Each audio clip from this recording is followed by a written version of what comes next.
All right, there we are live. What is up, fight fans? Here we are. If you knew what we had to do to get here, in the old days, we would have listened to Eminem and he would have said, if you had any clue what I had to do to get here, I don't think you do. So stay tuned and keep your ears glued to the stereo. We'll keep your eyes glued to the computer screen, to the phone, wherever you are right now, because this is MMA Weekly and this is live coverage of UFC 256 in Las Vegas tonight.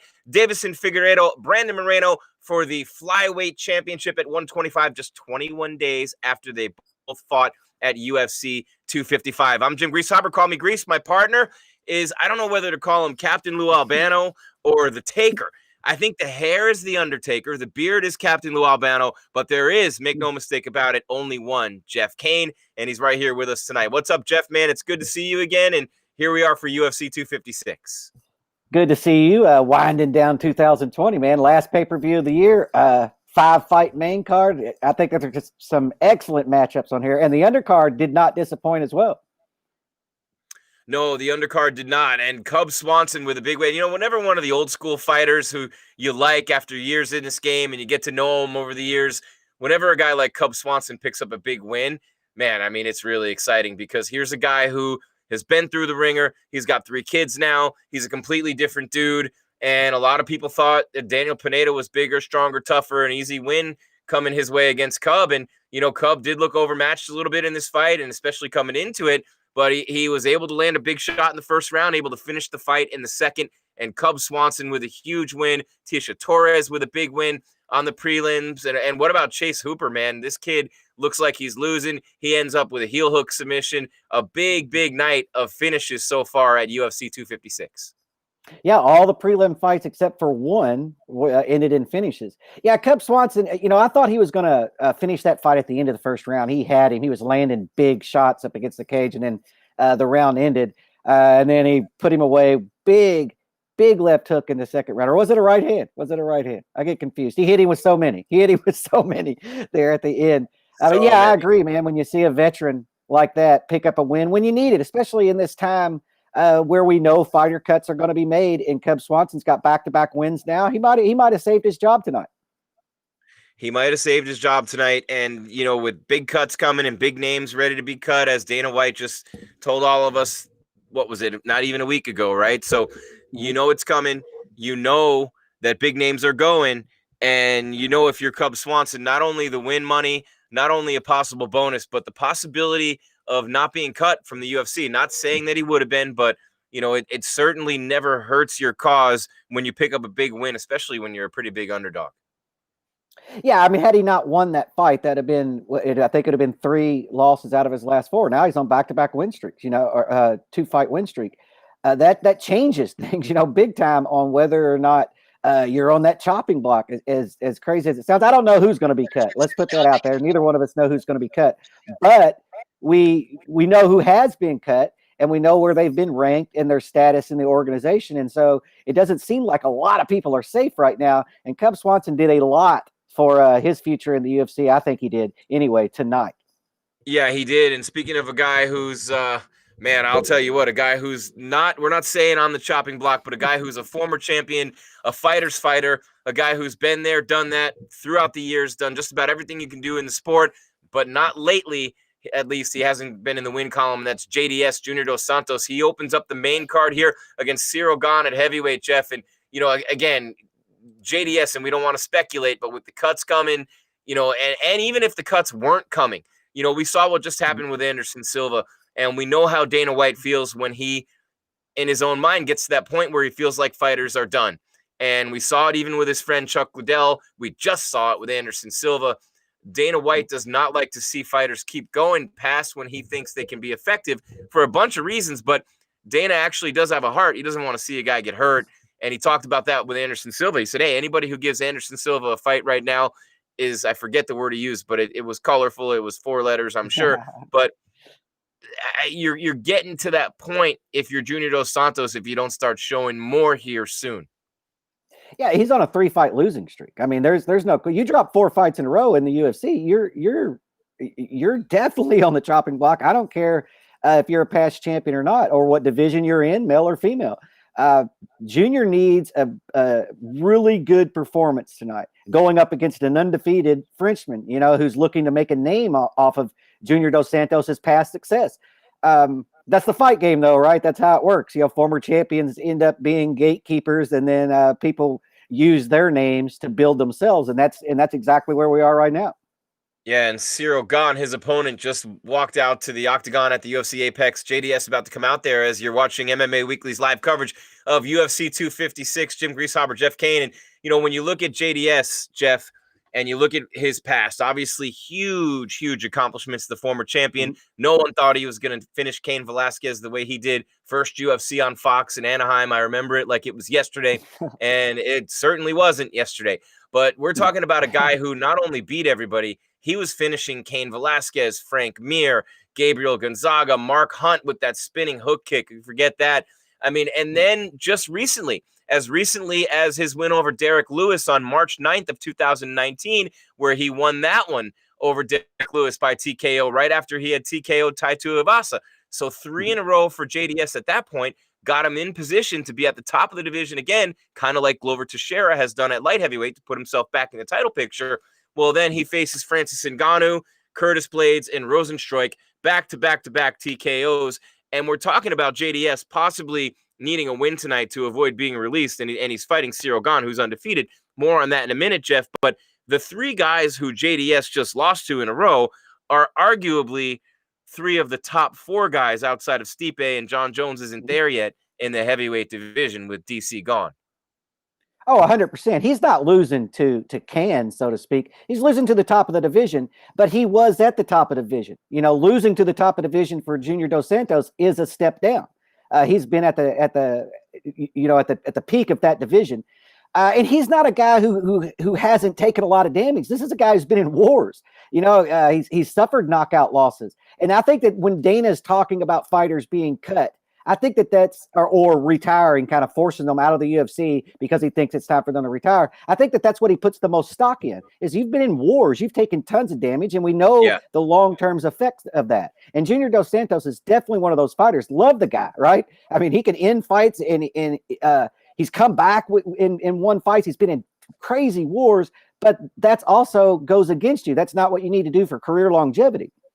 No, and he's given up 4 inches in reach, and in a heavyweight fight, that's huge.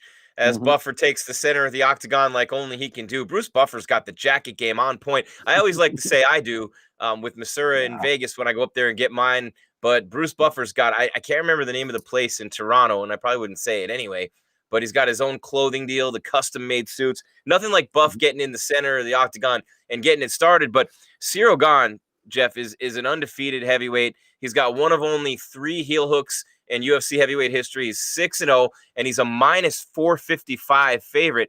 Do you think with the fights that he's had in his career and the level of competition that he's faced so far, that he should be that big of a favorite over a guy like JDS, who's coming off losses to the best of the best? I mean, we're not talking about a guy. He beat Tanner Boser. He beat Dante Mays. He doesn't have a big win on his record, and he might tonight. Cyril Gane.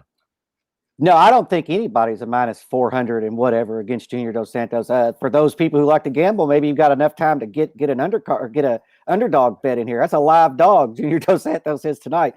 No, I don't think that he has the. Yeah, I don't think he has the resume for us to be saying that. I mean, could he have been a little bit of a favorite? Sure, especially with the 3 losses in a row. But to be that big of a favorite over a former champion who's got knockout power in both hands and both feet, no way.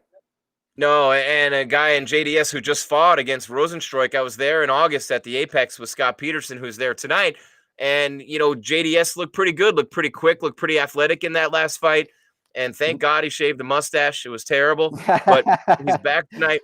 And I think he looked pretty good against Rosenstruik in that fight until he got caught, which almost everyone's doing. So they're throwing right now. It's live. Fight number 1, UFC 256, Dos Santos and Gane. And it's exciting, Jeff, to watch a heavyweight fight anytime you can watch a heavyweight fight, because it's lights out pretty quickly in these contests, or it can be, which is amazing when guys like Stipe and DC go the distance, which they did last time out, and I never thought that would happen. But in this fight here, tremendous power, tremendous kicker is Gane, and JDS has always had tremendous and great takedown defense. and they're grappling against the fence a little bit right now, just trying to shimmy for position. But, you mentioned JDS, power in both hands, power in both feet. There's nothing he hasn't seen in there. So you don't want to make a mistake against him.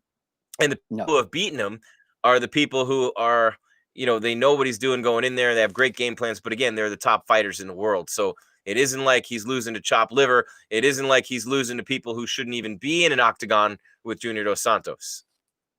Yeah, with Junior, if he hurts you, he's a finisher, right? I mean, he very rarely do you get off the hook when Junior Dos Santos hurts you. And that's the biggest thing. For me, it's a matter of whether Junior gets off early in a fight, and then he usually wins those. If the fights that he usually loses are the ones that he gets back to the cage and he has no retreat, and he ends up eating a big shot, and then it goes downhill from there. So as long as he can stay off the cage in this fight, I like his chances, but I think his opponent's largely untested against this level of competition, so it's hard to say.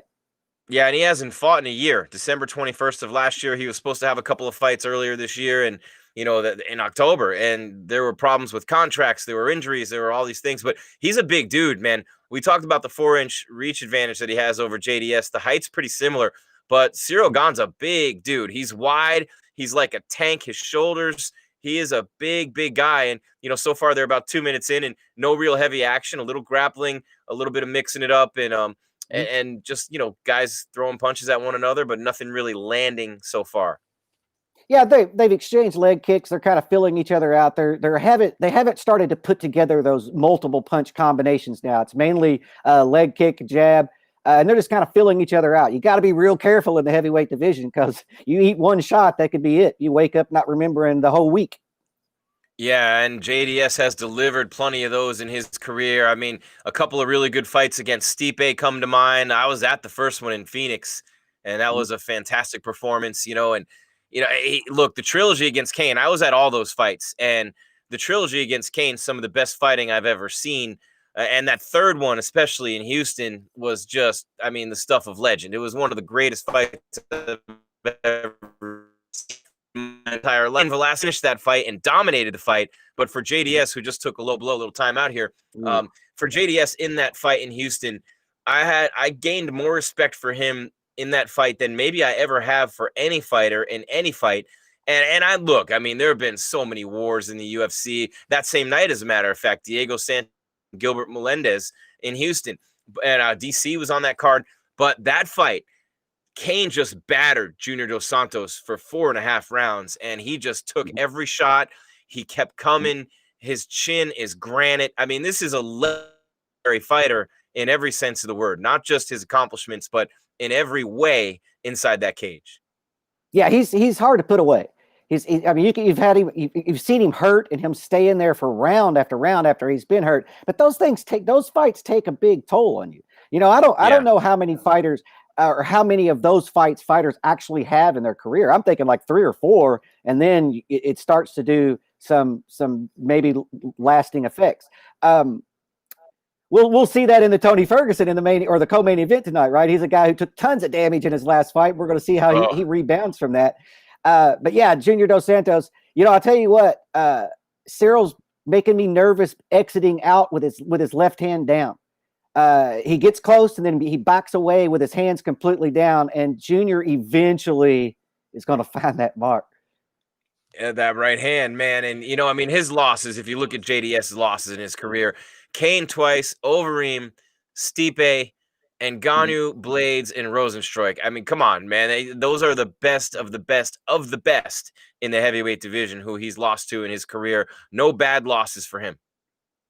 No, but he's not at that level now. He could fight his way back. The heavyweight division is not all that deep. He's still ranked 7th in the world, even though he's on 3 losses in a row. So, yeah. He could fight. He could get back to the top of the division, but he has to have a win tonight. And if he doesn't have a win tonight, then I don't know if he will be in the UFC, to be honest with you. This is a dangerous fight. Kick, like he hit Mark Hunt with. I was there for that fight too. Junior looks loose tonight. He looks comfortable in there. He's moving. That's the great thing about Junior Dos Santos. He does not move like a heavyweight, right? He moves like a light heavyweight and sometimes a middleweight. And that's part of the danger in dealing with him is he's there and he's gone, he's out and he's back in. And we're seeing that out of him tonight. Yeah, and he's breathing pretty good after round one. He's in good shape. And yeah, man, I'll tell you what, fans love to watch Cigano, Cyril Gane standing in between rounds, not sitting on the stool. But, I try to look back and I look at careers and you try to figure, and we're seeing a graphic now talking about strikes absorbed by JDS in round one, 5 to the head, 10 to the body, 16 to the legs. But I try to look back and say, when was the last time we saw prime JDS? And you talked about those fights against Cain Velasquez, man, because Cain was never the same. He went to the thin air in Mexico against Verdum, and then, I mean, he destroyed Travis Brown at UFC 200, and you're thinking maybe Cain's back, but the injuries just continued to take their toll over the years on Cain Velasquez. And I have to think that a big part of that, Jeff, is that trilogy against Cigano. I mean, those last 2 fights went like 9.5 rounds combined. Yeah, I mean, like I said, you just don't. Cain's injuries weren't all directly related from that fight, but for him to train, I mean, they're injuries that happen in training, and so he knew what he needed to do. He had to do to beat the top guys in the world and be the champion again, and then he was getting injured in training. I think that those wars. I don't know that Junior Dos Santos has been the same since those wars. To be honest with you, he's looked impressive at times. Yeah, and he's looked impressive at times, but as far as looking like he did before, like the Junior Dos Santos who walked in and faced Cain the first time, I'm not sure we've seen since. No. And the first time, that was a quick fight and a quick win for him. He caught Cain early in that fight in Anaheim, and that's happened many times in JDS' career. That's what he's been known for, is those quick knockouts and finishes and just doing what he does best. And, he hasn't been that same Cigano. I think maybe the, I don't know, like the loss to Overeem, the TKO loss to Overeem is when we kind of maybe said, because he beat Stipe, and a lot of people thought that was, a win for Stipe, but it was in Phoenix, and I remember it was a unanimous decision. JDS, I think, just rocked Cyril Gane with the right there, but after that Stipe win, it all went downhill for him, and that was in December of 2004. And when I say it went downhill, I mean, it's all relative, right? I'm not saying the wheels came off, but that's when I think maybe, he had the win over Ben Rothwell following the loss to Overeem, and then Stipe got his revenge by TKO, and then after that, it was 3 wins in a row. I guess even off Tuivasa and Derek Lewis, and you're thinking he's right back there. But then again, Francis Ngannou, Curtis Blades, and Rosenstruik back to back to back. Yeah, and it's hard. This is a difficult sport to stay on top. And it's hard. It's even harder to stay focused for that long, especially at that high level. And so I don't know that Junior physically has fallen off more than maybe he did some training camp adjustments or tried to add things to his game, and they just weren't quite all clicking in some of those fights. But right now they're throwing big shots. They're throwing big shots at each other. Yeah. People are asking if they can watch the match with no commentary. No, that's what we're here for, is the commentary, because you're not watching the match. No. Can't really do that. Big leg kick that Cigano just absorbed, and he was kind of limping a little bit. But no, the main event hasn't started. Hey, Rampage 351, what's up out in Australia? Our hearts have been with you all year after the fires and everything. And JDS just got rocked again, and so he's in trouble. JDS is in trouble right now. Yes, he's in a lot of trouble. A lot of trouble. That's it. So TKO for Cyril Gane. Yeah, he rocked Junior Dos Santos. Junior kind of went down and he finished him along the cage. Junior just kind of covered up and didn't really offer much back. Man, that's a big win for that's Cyril not Gane. Big right hand rocked him. And then Junior starts backing up and he hits the cage, and then that's a tough one for Cigano, who was at the Apex in August and was finished as well. And again, when you keep talking about it, Jeff, when heavyweights hit you and that right hand straight got through and stunned him, and I mean, when you get hit, the elbow coming on the heels of that. So when you get stunned like that and you get hit with that amount of power, and he just got drilled a bunch of times, and that elbow. Yeah, that elbow. It should have been stopped as soon as he went down from the elbow, in my opinion. Boom, elbow huge. And he goes down kind of on his hands and knees. And then I mean he landed 2 or 3 more shots after that. It wasn't terrible, but I didn't like to see that. that's not the loss Junior Dos Santos needed right now. You know, to lose a split decision or unanimous decision is one thing. To get finished again is not what Junior Dos Santos needed tonight. No, and that is, I mean, that's the heavyweight division for you. You know, live by the sword, die by the sword, and the sword is a fist or a foot or a knee or an elbow. And in this case, two vicious elbows, vicious from Cyril Gane. I mean, that's knockout of the night or finish of the night, you know, written all over it right there. So far, that was he hurt him with the right hand, and Junior retreated, and then along the cage, Junior fired back. You know, he's not an easy one to put away, and then he just got drilled with an elbow, big, vicious elbow. They're showing the replay again. He's a Muay Thai and a kickboxer, man. That's you knew coming in that this was going to be a part of his game plan. But I don't know that anyone in the heavyweight division, and Rosenstruik's a great striker, and Ngannou's a great striker, but on the Muay Thai side with the elbows and things like that, I don't know that anybody's got what Gane has in that regard.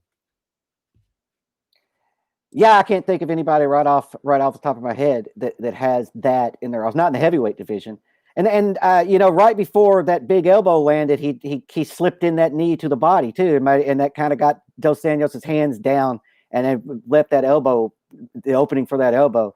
That was vicious, man. That was beautiful. You know, right hand and then just follow up. I mean, he did to Junior Dos Santos what Junior Dos Santos does to people when he has them hurt. Remains undefeated. Biggest win of his career right there, right? We just talked about that. He was unproven. Well, he's proven tonight. The biggest win for him, getting his arm raised, and you're always happy to see someone have success like that. And so there's always a changing of the guard. We talk about it all the time, Father Time being undefeated, and fighters have their day, and a lot of fighters fade fast. And Junior's managed to hang around for a long time. He's only 36, not young, but certainly not over the hill. Still has some fights left in him. I think plenty in the tank. I'd love to see him continue if he wants to, but I'll be anxious to hear what he has to say and what Dana White has to say after this one. Yeah, I think Junior Dos Santos is going to continue to fight, whether or not it's in the UFC or not. Like you said, he's 36 years old. He looks good in there until he doesn't, which is, I guess, is the way it goes for everybody. But he was in that fight all the way up until, and may have been winning it until that right hand rocked him.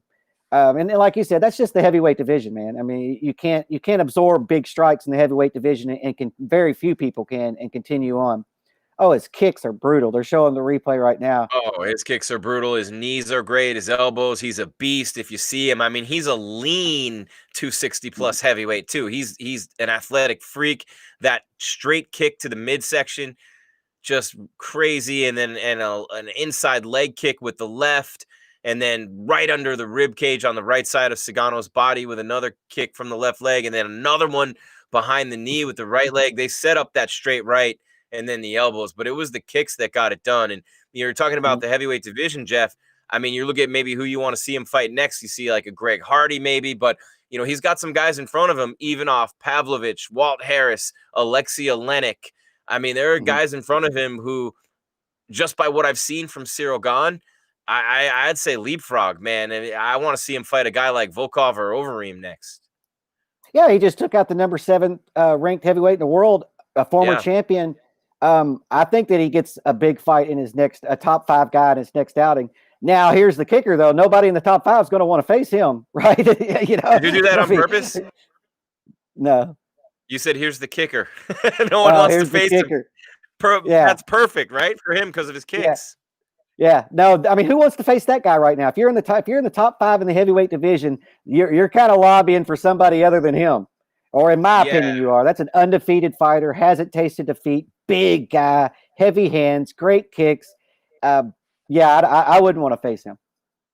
This is a guy that a guy like, and I'll give him the credit that he's due. This is a guy like Overeem always takes this fight. If they offered it to Overeem, I feel like he'd take it. Yeah, I think Overeem's in a position where he would take this fight. And he's 5 in the division right now.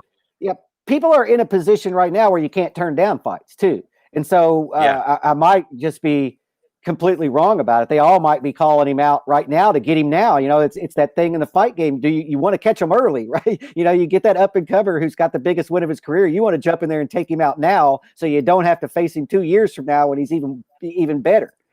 So I don't know what's going to happen to him other than he is definitely going to get a big fight in his next outing, maybe a bonus tonight. Lots of finishes so far, man. Lots of finishes. Yeah, and it's crazy, you know, going into this fight there was some bad blood and that sort of thing, but Cyril Gane with the win, and I didn't see with the closed caption if Joe said who do you want to fight next, but I really think on a pay-per-view showcase like this, he didn't have that signature win. This is at this point his signature win. He just finished a legend in round 2, and a legend who can still get it done on some level. Granted, he had to win this fight. If you want to be a title contender, you have to win these fights along the way. And when you get a former champion put in front of you, you have to get that win if you want to be a championship prospect. He gets the win. He gets it in really impressive fashion. And, man, I'm just excited. I'm excited to see his future because he might be one of the top prospects we've seen in the heavyweight division in a long time. Oh, I agree. He's definitely one of the top prospects in the heavyweight division that we've seen in a long time. And, you know, he didn't just go in there and fight. You know how it is, man. You don't know how these people are going to respond when it's the biggest fight of your career. You're on the main card of a UFC pay-per-view taking on a former champion. None of that phased him. He took the fight to JDS and put him away. I mean, that was a really impressive performance. That his stock went up. He's going to leap in the rankings. Yeah, man. And we've had all finishes but one fight so far. Yeah, you know, I mean, and look, is Chase Hooper with a heel hook and Tisha Torres with a doctor stoppage TKO over Sam Hughes, and you had Gavin Tucker, really impressive unanimous decision win over Billy Quarantillo, and you know you got Figueiredo and Moreno as the main event. You got a huge, I mean, talk about veterans who really need wins tonight, and I just want to go through the results. And you know, Rafael Fiziev beat Renato Moicano, and then Cub Swanson with the finish over Daniel Pineda. My eyes are bugging out. I have bright lights all over the place, but Daniel Pineda goes down. Cub Swanson with a knockout in round 2 at 152. Huge win for him. So you had Cub Swanson on this card really needing a win. He gets it. You have Junior Dos Santos on this card really needing a win. Doesn't get it. Now you have some more. You have Jacare coming up in the next fight. How long is Jacare going to fight for? He was at the top of the division. Another one of those guys that we talked about. And I hate to say this, and again, all due respect to every one of these warriors, especially a legend like Jacare, one of the greatest fighters in the history of the sport, a former Strikeforce champ, but his championship window is probably behind him. It's closed at this point, I would say, especially in that division with all those great fighters at middleweight. So he's got to fight here against Kevin Holland, and Kevin Holland's a beast in his own right. So there's a fight that Jacare, you could say, really needs to win. Tony Ferguson dominated by Justin Gaethje his last time out. Now he gets the guy with the most submission wins in the history of the UFC in that division, Charles Oliveira. So that's a tough fight. But Tony Ferguson taking this fight outside of those top rankings and not in that McGregor, Michael Chandler, Dustin Poirier, and if you believe Dana Khabib Nurmagomedov in that little vortex there, outside of there, fighting down in the rankings. Not a whole heck of a lot to gain for Tony Ferguson, but a whole hell of a lot to lose in that fight. So between Jacare and Ferguson, two legends in this sport, two dominant fighters over the years, really needing wins tonight. Oh, I mean, Jacare's coming off back-to-back losses. He's lost 3 of his last 4 of his last 6. He's 41 years old. I hate to say it, but he fits that mode. He fits the Yoel Romero, Anderson Silva kind of mode. He's over his 40s. He's in the downside of his career. He's been to the top. The path back to the top doesn't look like it's there. And so Jacare is definitely one of those guys. And I love Jacare Souza. But he's, you know, like you said, Father Time's undefeated. And he's 41 years old. And we see that kind of showing a little bit. Not a lot in his performances. You know, I mean, it's just a – but what do we have here? Cub Swanson coming to the microphone. Congratulations on the big change. Let's hear it from Cub. It's a big win for him. How do you feel about the fight? How are you feeling? My leg hurts, my hands hurt, but I feel great. I'm proud of myself, and you know, Daniel Pineda is a tough guy. I know a lot of people didn't know who he was, you know, like casual fans, but I knew he was dangerous. I knew it was a dangerous fight to come back to, but overall, if you could put it into words, how tough has this journey been? mentally, it was extremely tough. It's 2020, everyone's feeling it. Just from having to do rehab, 5 days a week wearing a mask. All kinds of people are complaining about having to wear them. I had to wear it, for doing crazy cardio. It was tough, financially, wasn't making any money, but just trying to make things stretch out, trying to make sure all my training partners were being safe, and I wasn't going to get COVID and bring it back to my house to give it to my kids. So yeah, it was a tough journey. It was a crazy year, and pretty proud to be here. Did you say in the broadcast, in your post-fight interview, that you had some crazy self-doubt hit you this week? Yeah. What happened there? This journey is crazy. It's a roller coaster for all of us, and sometimes you're full of confidence, and sometimes you're not. I had that 4 or 5 losing streak really, made it difficult for me. Basically, decided to, mentally be a part-time fighter and a part-time dad. Realistically, full-time of each. But I wanted to do that at this point in my life, and I wanted to take that on. So when I had that little bit of a losing streak during that, it was like just trying to make sure I was on the right track and going, okay, or are you just done? Are you just not that good anymore? Or is it really just, got to figure it out? And I just felt deep down I needed to figure it out. And I feel like these last 2 fights, even though they were far apart, really showed that I've made improvements. I'm still one of the best, and I know people still enjoy watching me fight. I still love doing it. For sure. When you have that moment of self-doubt this week, do you try and ignore it? Do you just put it to the back of your mind and don't think about that, I got to find it? Or do you focus it, look at it, and sort of talk your way through it? How do you deal with that exact moment? Well, I told myself, being injured was like a blessing in disguise, because I had to really think about all the things that made me great as a fighter, and kind of get back to that. And I was able to rediscover some things that really helped me.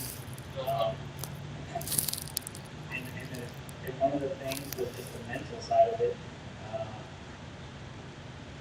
that I needed to not, whenever you have like a rush of emotion about a fight coming out and get those nerves, instead of saying, I'll deal with it later, push it, stuff it down, it comes out right before you walk out for your fight.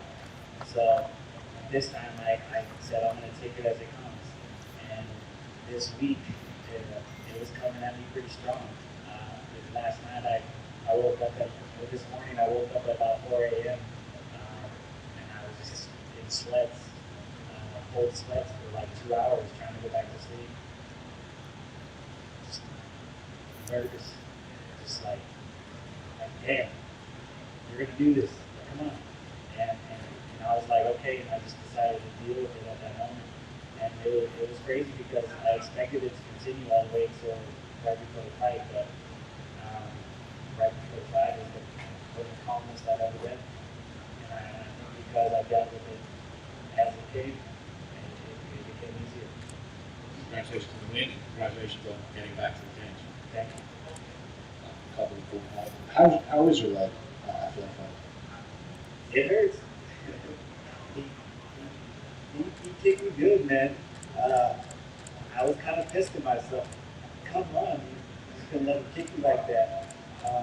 But me and my team, we were trying to figure out, some guys are like, one of my coaches saying, you gotta throw a punch or throw a kick, get in there. The other one's like, hey, get out of the way.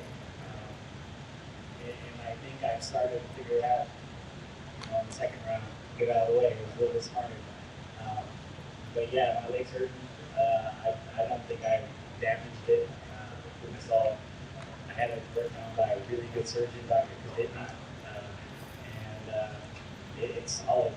It's just it's a little skinnier than it was a year ago, so I'm still building it up, and I probably didn't need to get kicked in it, but this is my job. So when the initial, that initial pain hits your knees, is there a thought in your head like, oh crap, like this is the leg that I just had surgery on, now it hurts in the middle of the fight? I knew I was prepared for that. The hardest part was that in training I got kicked and everyone has shin pads and you feel the brunt of it, but you don't feel like that shin bone. So getting kicked, that was one of the things I was stressed about this morning. It was like, ooh, I hope my adrenaline's pumping when I get kicked like that. And it was. So it didn't hurt as much as I thought it would, and it hurts now. But I think it's good. I think it's fine. At the end of the first round, he was throwing a lot of heat, and his hands were just down. He was kind of laughing whenever you would connect with your punches. So what's going through your mind when you're hitting Daniel Pineda as hard as you can, and his hands are just remaining down in his waist? I wasn't even focused on him really because both my hands were hurting so much already, and I just kept thinking, if you don't keep hitting them, your leg might give out. Your leg will kick you 30 times. So I just kept thinking, you got to keep hitting them. You got to be first, and it worked out. One last question. What did you tell your coach at the end? I saw you guys hug and get a lot of emotions coming out there right after the fight. I don't remember. I think they were just saying that you could do it. I'm proud of you. Basic stuff. Like I said, I get super emotional around fight time, and I always appreciate the people that have it. Incredible to hear. Obviously, there's been a lot of talk about, the roster cuts, and it isn't too long ago you were on that bad skid. So for you, can you put into words what it's like to be out here and so many fights in WEC, UFC, and you're still doing it? Yeah, I mean, it crossed my mind that if I didn't have a great performance, I come out here, I get kicked in the leg a couple times, I fall down and can't continue, and it's another loss. Like it crossed my mind that maybe I'd be one of the guys. So yeah, that's always there. This is the business of best of the best. You got to prove that you're there. So that was on my mind. But I just, like I said, I really just wanted to focus on coming out here and putting on my best performance, and I wanted to make sure that those other things, those little distractions you call them, wouldn't sink in my head. You touched on it with the leg kicks, but I want to ask, the broadcast brought up that for a moment he did have you similar submission as the one that hurt you. I mean, can you just walk through that moment in your mind? Yeah, I was like, are you kidding me? But yeah, I was able to get out of it. I really feel like the reason why I hurt it in the tournament was because the guy I was grappling against was a lot taller and heavier. He was like 210 and 6 foot something. So in those positions, I have pretty flexible hips and I can just get out of them. And just because of that person being 6 foot something and so strong, I tried to slide out and I couldn't. He was so longer. He was longer than I was used to. That made it hard. But with Pineda, he's my size. He's like a normal guy I was grappling. So I didn't have it too much, but yeah, it crossed my mind. Big win for Cub Swanson over Daniel Pineda. KO by punches here at UFC 256 in Vegas. Scott Peterson is on site. I think we're lowering the volume, and a bunch of guys like me in that room. We just like to hear ourselves talk and ask questions at the press conferences, but maybe we could lower that a little bit more. I don't know if we can or we can't, but Cub Swanson, Jeff, with an unbelievable win against Daniel Pineda. And look, this is a guy who spent a lot of time in juvie as a kid. He's a guy who had some trouble with alcohol and drugs as a young kid. He's a guy who has been through, you name it in life. He's helped children with social disabilities. He's coming off a major knee injury with reconstructive surgery that he suffered in a grappling tournament after what was, one of the bigger wins he's had in a long time. And that was against Kron Gracie, a huge prospect coming up. That was a little over a year ago. He wins that fight. Then he goes and tears his knee up. He did say in this interview post-fight that he was worried about possibly being cut, part of the 60 cuts. And, all I know is when I think of Cub Swanson, I think of 4 words: fight of the night, Jeff. 10 fights of the night, 8 performance bonuses. Cub Swanson has made a career out of entertaining us. I have nothing but love and respect for that guy. And to see him pick up the win the way that he did it tonight, it's just, he's an inspiration to everyone, man. How do you not love Cub Swanson? Oh, everybody should love Cub Swanson. He looked good tonight too. He talked about the journey. He's been in this sport for a long time. WEC, UFC, he's had tons of fights. And then he talked about, from the perspective of a father, training through COVID and the concerns about bringing that home to your family. And so we're in a different world right now, and Cub's in a different place right now than he was when he was younger. And it's good to see Cub here. Good to see him pick up that win and do so in such kind of dramatic fashion. Yeah, no doubt. And I'm looking at it and I'm just going, man, he's entertained us. He's always laying it all on the line in there. And it's pretty cool to see Cub Swanson pick up another win coming off that injury. Look, when you throw in the Gracie fight, that's another big win for him. So I'm very excited to see what Cub Swanson does now. And look at right away, Jacare goes in with the takedown on Kevin Holland. They just started that fight. Kevin Holland was really talking a lot leading up to this fight. And Jacare is a legend, and he's a quiet dude. And he just said, hey, after I hit him a few times, he's not going to be talking anymore. But Jacare went right in for the takedown, and Holland working from his back for a submission, almost had an armbar for a second and a triangle. I mean, he's got some stuff working from the bottom, and Jacare clearly not letting him up. He wants as Holland got up, and Jacare still trying to hold him down up against the fence, and they're back on the feet, but right into a takedown to start that fight for Jacare. Yeah, Holland opened up with a big right hand. That's how he started the fight. He just threw a big right hand, and then Jacare decided to get this fight to the ground. Doesn't look like it's going to work out for him, though. Ooh. Standing choke. This is crazy. Holland's working his submissions like mad so far in this fight.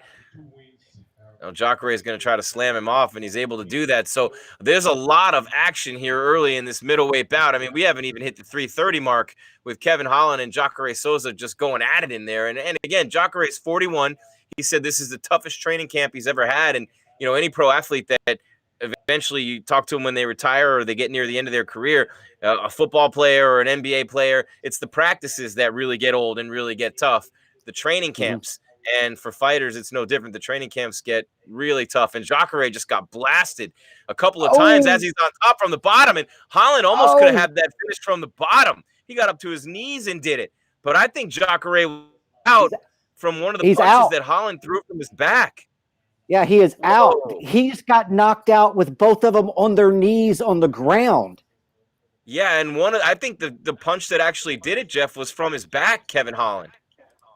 Yeah, I'm going to wait for this replay. That was a crazy finish. That is a bonus right there, ladies and gentlemen.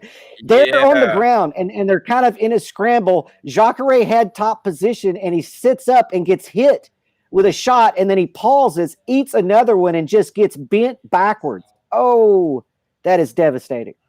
And he was on top. Again, Jacare took him down. He almost got submitted with Holland working the submissions from the bottom, but the replays are going right now. He hit him with some hammer fists. One of them, Jacare's out there. He hit him with a hammer fist on the side of the temple from his back. That was the first one to put him out. He hit him with another one, and then he got up on his knees, blasted him again, and then stood up and just. But if you can see, you'll see this replay later. A straight right from his back just blasted him. A hammer fist followed by a straight right. I think he knocked him out from his back. I think he did too. He had Jacare out completely. Jacare was still on his knees, but he was out. That second punch that kind of bent him back, Jacare was already gone. Wow. So much power. Much power. I don't. When do you see that, and when have you seen that kind of power? Against someone like Jacare, though. a ground fighter, a guy who is a specialist on the ground, and to have that done to you from the bottom is insane. No, and Kevin Holland, he was supposed to face the Joker, Jack Hermanson, and I remember that obviously didn't end up happening. Vittori ended up doing it, and things got changed around. But what a win for Kevin Holland! I mean, look, his biggest win so far. I mean, he had a big win over Darren Stewart, Joaquin Buckley. He beat him, a little bit earlier this year. But this is by far his biggest win of his career. And I mean, he beat Jeff Neal way back in the day at Extreme Knockouts. Kind of interesting to see these guys made it this far. But the biggest win of the career of Kevin Holland, and it comes at the expense of the legend, Jacare Souza. Yeah, that's some of the that's one of the craziest finishes I've ever. Jacare actually loaded up. He postured up with a left hand, and he gets hit with that right hand hammer fist from the bottom. That's just completely crazy. What just happened right there?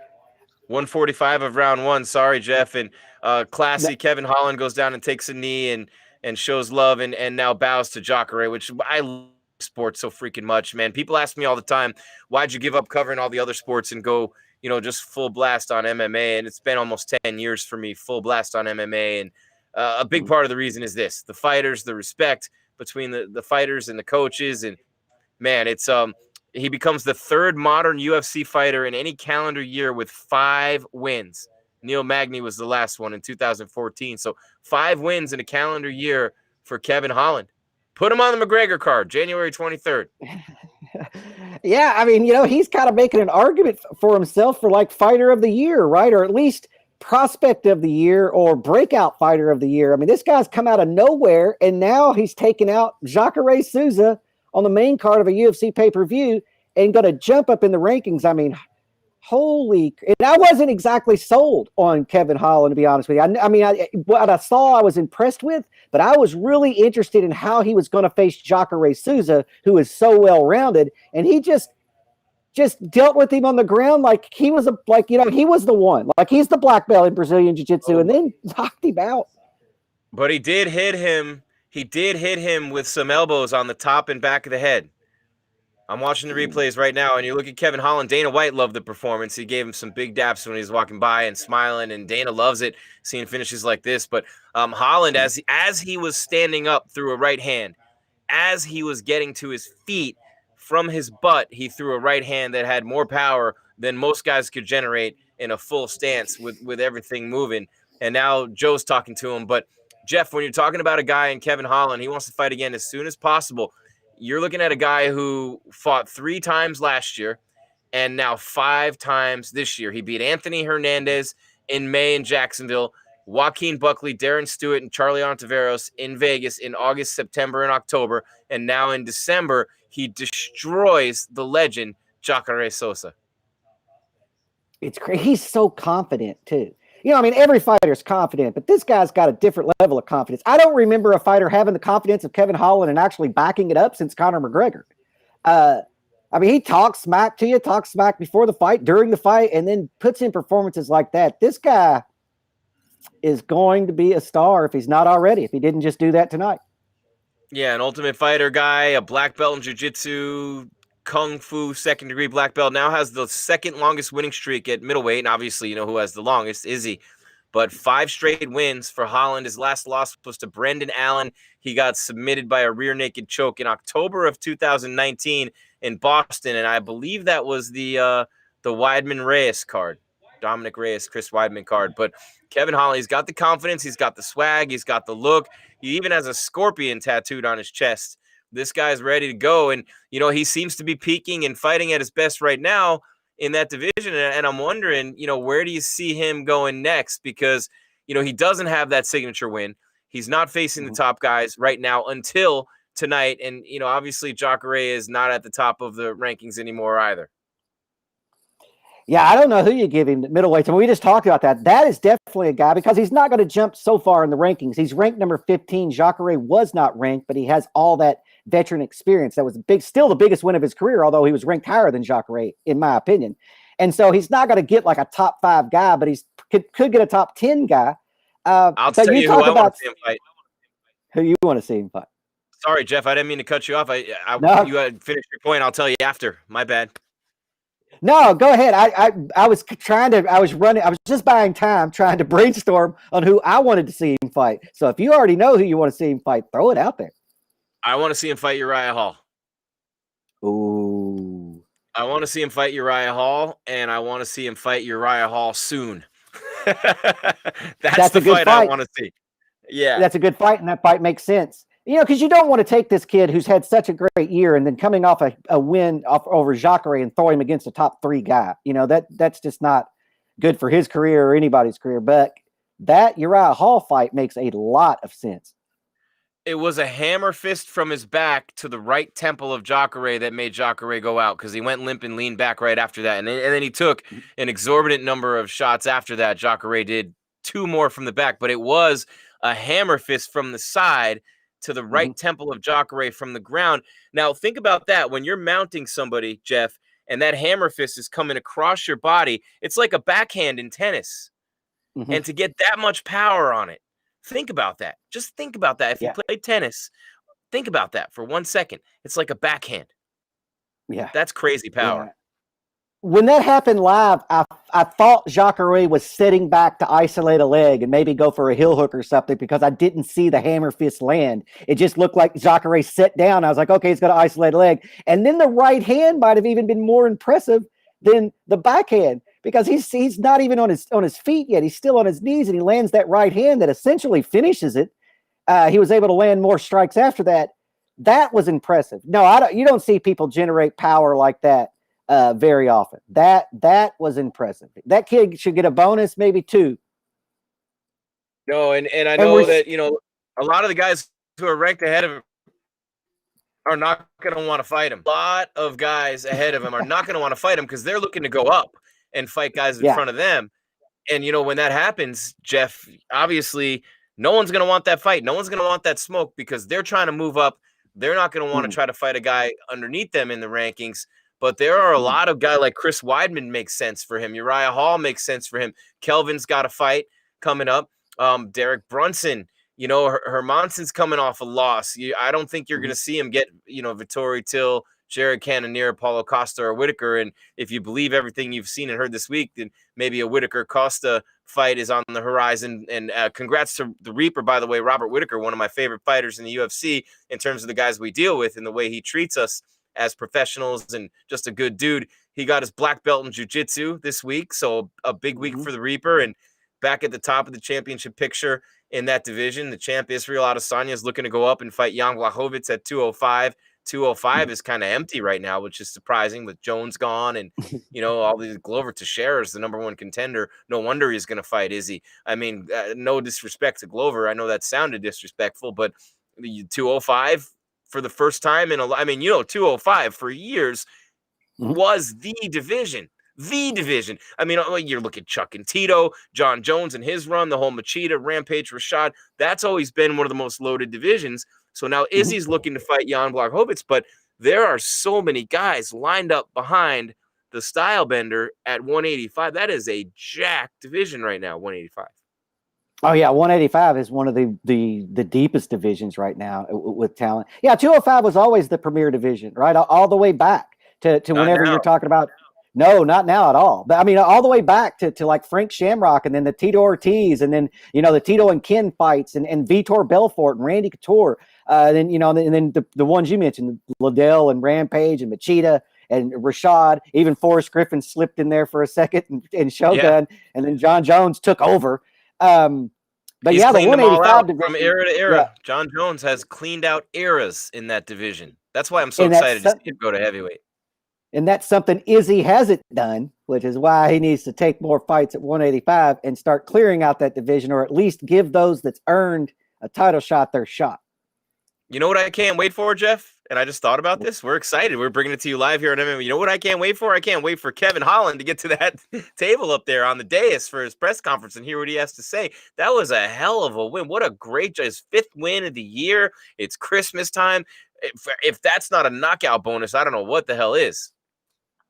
Yeah, and we talked about this on our last show. A lot of people are struggling in 2020. It's hard to stay focused. We just heard Cub Swanson, that he teeters back and forth between being confident, not being confident. Last night, he couldn't sleep because he was nervous about this fight. And then you got Kevin Holland, who's just like, 2020 is the best year in his life. It's kind of crazy. Unbelievable. And then next week, you get Marlon Moraes on that card. You get Aldo and Vera. You get Jeff Neal and Wonderboy to close out the year. So, man, and Anthony Pettis on that fight card. It's an amazing time to be a fight fan. And we talked about this last week, Jeff. So many fighters are fighting a crazy number of times this year because they just keep telling Dana and Shelby and Maynard, hey, give me more fights, give me more fights, give me more fights. Holland's one of them. 5 times in a year. 5 times he made the walk to the octagon. Now, fighters typically fight between 2 and 3 times a year on average, right? 5 times for Kevin Holland. That's a good year. 8 times in the last 2 years. Yeah, completely. I mean, like I said, opportunity. A lot of people are nervous, and rightfully so. Like, if you can't put in a training camp with your proper partners and put in the work that you're used to, you don't necessarily want to go in there, especially if you're in the top 10 or in the top 5 or a champion. And then you have guys like Kevin Holland's like, give me a fight every week. I'll take every one of them. And he's not the only one. We've seen other fighters do the same thing. The main event tonight, both of those guys fought 21 days ago. Wow. And so, yeah, go ahead. Go ahead. Finish up, Jeff. My bad. No, I was just saying that, some opportunities fall when one door closes for another person, it opens for you. And Kevin Holland has accepted every opportunity this year. Yeah. And we were talking earlier today about who some of the fighters might be as Davison Figueiredo he's got a red line through his hair tonight. This dude's just an animal, man. I can't wait to watch him get in there against Moreno. Moreno's got the reach. He's a slick boxer, Brandon Moreno, and a guy who can really give Figueiredo problems. Figueiredo loves to get in there and taunt you, keeps his hands down, so much power. This is going to be a great fight. But, as I look at the fight card next week, you and I were talking, and Moreno walking in too. You and I were talking about some of the fighters who might be on that danger zone list of maybe being Cub Swanson was one of them. And what a performance tonight. I wouldn't think he'd be on there anymore. But a lot of those fighters whose names came up in our conversation today are on the fight card next week. And it's the last fight card of the year. And Dana, a lot of the fighters we talked about today, a lot of veterans are on that card next week. Yeah, and when Dana talked about that, he said by the end of the year. So you're kind of thinking that maybe these guys are fighting. Some of these people are fighting on the last fight of their contract, possibly, or they're just going to get cut, depending on what happens in those fights next week.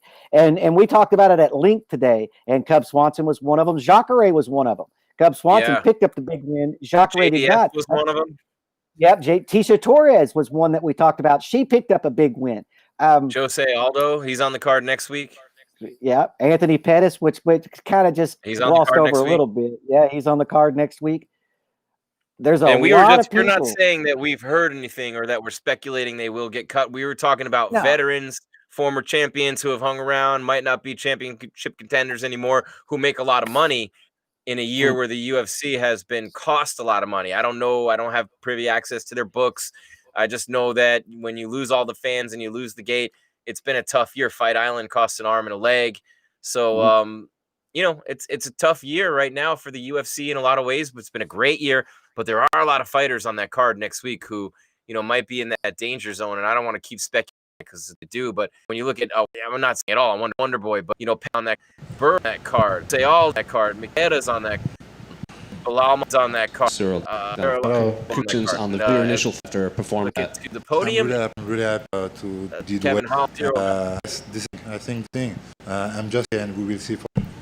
During it seems you were heavily on especially you were making leg kicks, power, and that. You knew you could manage a junior to this fight. Yeah, it was I did some bench, I did some simulation from Gane, you understand? So now I'm a forward back weight, you understand? So we did it tonight. Did he hit you with I think at the end of the first round, he was throwing a lot of power shots. Good power shots when you were hitting with the kicks. Did he connect with anything that hurt you during the fight? Yes. He was really aggressive. He's right hand, and he touched me. He touched my eyes. I don't know exactly And after he touched a little bit in my back, and yes, it was me. It was me. And then the stoppage.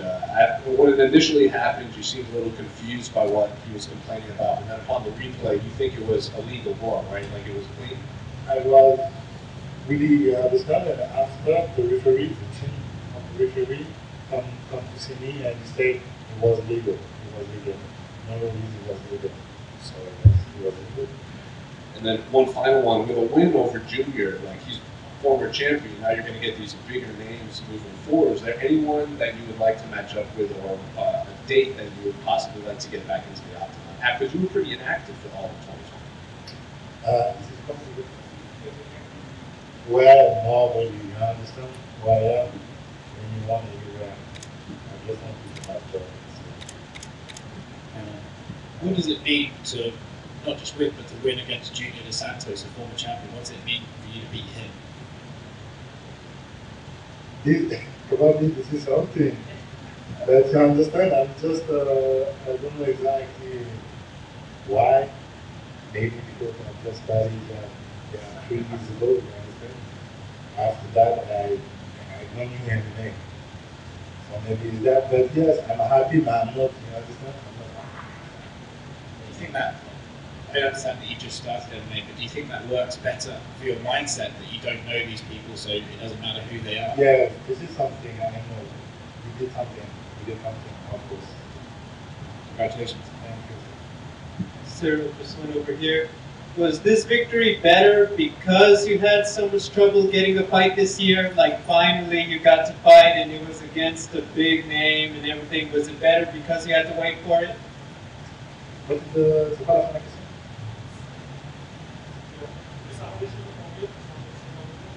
Good. Yes. Yes, every time I say that, it was a bad year. But now, it's a good year for me, you understand? So yes, I'm really happy. Thank you. Hey Cyril, congratulations on the victory. I know you're kind of new to this, but you're making a tear, you're undefeated. If you look at the top, there's another fighter with a French connection, Francis Ngannou. Could you see yourself fighting him maybe 1 or 2 fights from now? And if so, any expectations and how you would get the victory? I think if the UFC do this, please do this for the belt. That's it. Because you understand, we from the same gym, you understand, the same coach. Of course. Congratulations. So there was a lot of talk on the broadcast and online on how to pronounce your last name. So how do you pronounce your last name? Bon gamin. Sorry. Gane. Gane? In French, Gane. Thank You can say that Gane. This is good. Thank you. Cyril Gane with a big win over Junior Dos Santos. Wrapping up his press conference here on MMA Weekly, just as Buffer hits the center of the octagon to get our next fight going. I'm Jim Grieshaber. Jeff Cain is with me. Our names aren't there tonight, Jeff. We're going to have to keep reminding everybody who we are. He's the Undertaker meets Captain Lou Albano, meets the guy in a good-looking sweater. And I'm the, as if you ask my 13-year-old daughter, Jaden, I'm the cringy, boomer, old, bald guy. Nice. Kids are so brutal, man. They're so, like, the honesty is unbelievable, right? It's all done in love, or at Yeah. least I hope it is, and I think it is. And, you know, it's interesting. Speaking of father-daughter relationship, how about Mackenzie Dern? Mackenzie Dern is back in the octagon tonight. She's got the shortest average fight time in UFC strawweight history. She's got the highest rate of submission attempts, and you expect that from. And I mean, we say it a lot. We throw around the phrase world class a lot. We throw around the phrase, you know, literally all the time. We talk about black belts. We talk about world class. And Mackenzie Dern is as good as you're ever going to see, gi or no gi, on the mat. And she's right now in the octagon, and she's getting that fight started now. And it's exciting, Jeff, to see Mackenzie Dern get in there. And this is against Jandiroba, and Jandiroba is very good and a black belt in jiu-jitsu as well. So this is 2 very, very high-level grapplers in there throwing down right now. So it's going to be a striking fight. We know that. That's Ooh, usually the way that Mackenzie works. Dern got the memo, throwing bombs out there to start this thing. Yeah, both these women are on 2-fight win streaks. Mackenzie's ranked 11th. Verna's ranked 13th. This is a fight that's meaningful in the rankings. And yeah, like you said, there's levels of black belts, right? There's black belts, and then there's another level black belt. Jacare Souza is a good example of that. Mackenzie Dern is definitely a good example of that. You can be a black belt, but then there's other black belts that kind of make your black belt a little faded. Yeah, and Torres, who already won tonight, is one spot ahead of Dern in the rankings. And Jandiroba is a couple spots behind, as you mentioned. But Michelle Waterson at 7 sitting there. She's got a fight coming up. And, in that division, you got Thug Rose, you got Joanna, you got Wei Lee. But Mackenzie Dern looking to make that move. She does have one loss in the UFC, but she's looking to move way up in the rankings. And she looked at this as an opportunity to do it.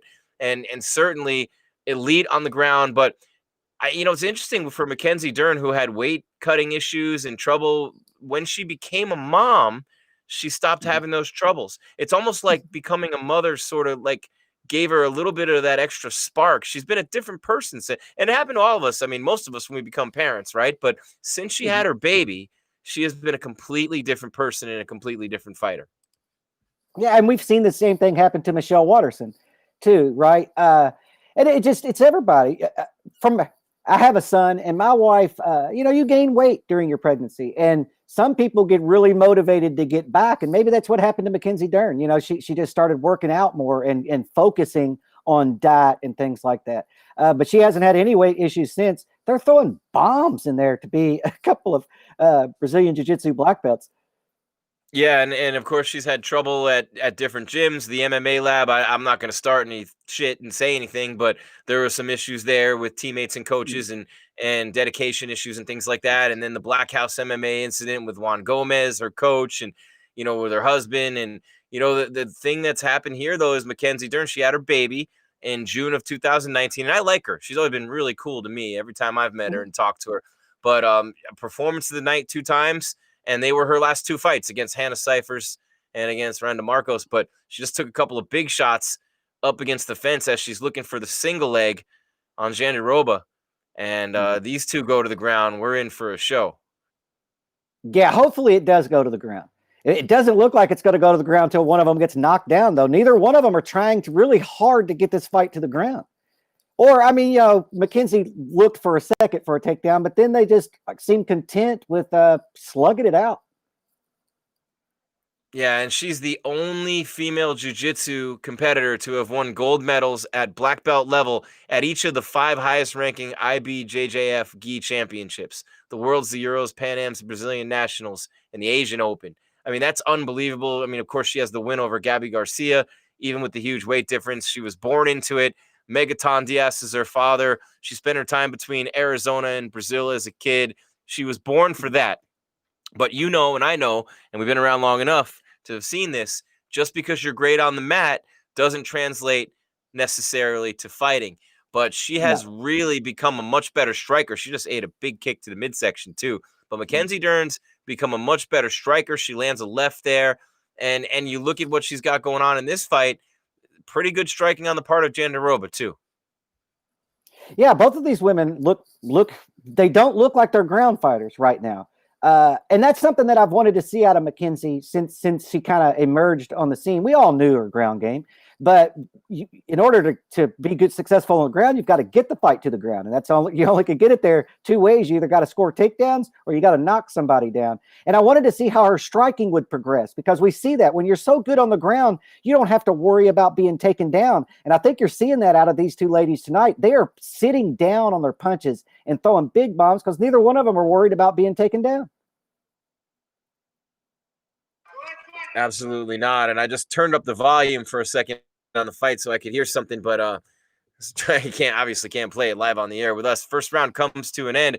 Mackenzie Dern, a pretty good round, a lot of output there. And, it's interesting because this fight is right now one of the more entertaining female fights we've seen this year.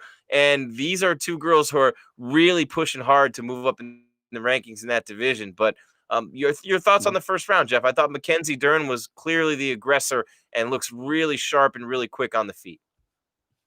Yeah, I think that Mackenzie's setting the pace.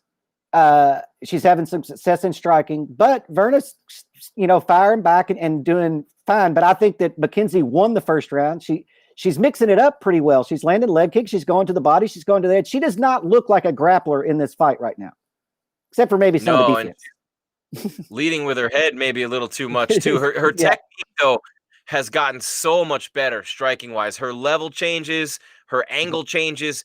Her striking, it was a little loose and wild in the beginning, and it's pretty common. And look, when you're that great on the mat, you're going to get pushed through a lot quicker, and you're going to end up at the highest level of competition a lot more quickly than a lot of other fighters will, and that's dangerous because your other areas and the other facets of your game, of your overall game, aren't where your jiu-jitsu is and never will be, but maybe aren't ready for that level, and you're going in there because of your jiu-jitsu. But Jandiroba, that's why I turn up the volume on here, John Anik, because if I ever need a pronunciation clarified, he's literally amazing at that, and he's fantastic anyway. But Jandiroba, sorry everybody, I know you can't make a mistake in a chat room these days. You know who Mackenzie kind of reminds me of is a person that you're friends with.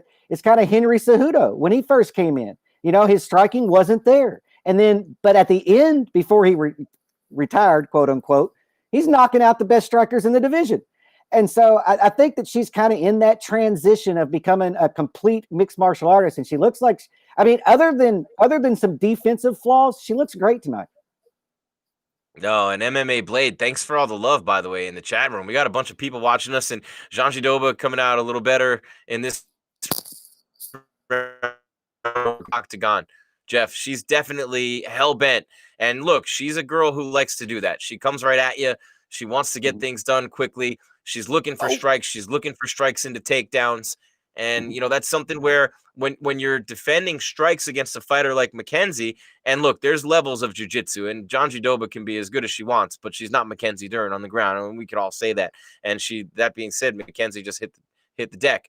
But when I look at what Mackenzie does, and you're defending strikes against her, she's always punching into what she's setting up as a takedown. She's doing it right now, pushing her up against the fence, throwing punches, throwing knees, all the while looking to set up that takedown and take her down to the mat where she can win the fight. In her mind, that's her most, her level of comfort is the highest there. But this is, a nice reversal by Jandiroba up against the fence now. This is high level. This fight's entertaining. I'm having fun watching this fight. Yeah, this is extremely high level. And part of that is we know what's going to happen if it hits the ground. But yeah, both these women are throwing big shots. I think we've seen a momentum change a little bit in this round, right? I think Mackenzie had the first round, and this round, I feel like Verna has the momentum. Yeah, and of course, you're talking about Verna, a former Invicta champ. So many great fighters have come out of there. Shout out to Invicta. You see how I do when I can't pronounce the last name? I just call them by their first name. Yeah, see, I'll learn. That's the 18 years of experience, Jeff Cain with MMA Weekly from the beginning. And I asked Goldie this I'm like, man, what's harder, the fighter names or the hockey names? And I'm like, you pick the toughest two sports to be an announcer for, man, because I do play-by-play of fights too. And you got to learn the names. You've got to do, and I think, was this an eye poke here? But some of the names are tough to learn and to come across. I think we have an eye poke here. Yeah, I think we do too.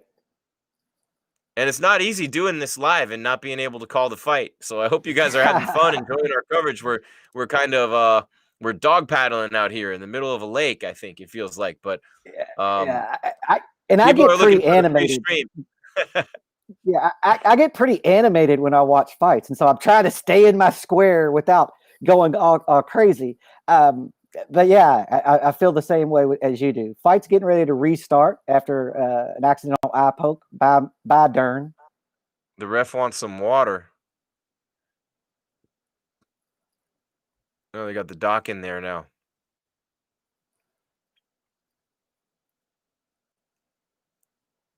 Yeah, eye pokes suck, man, because you don't know how serious they are. I mean, you could literally not be able to see. You could just be seeing a complete blur or colors, or you could just be seeing darkness.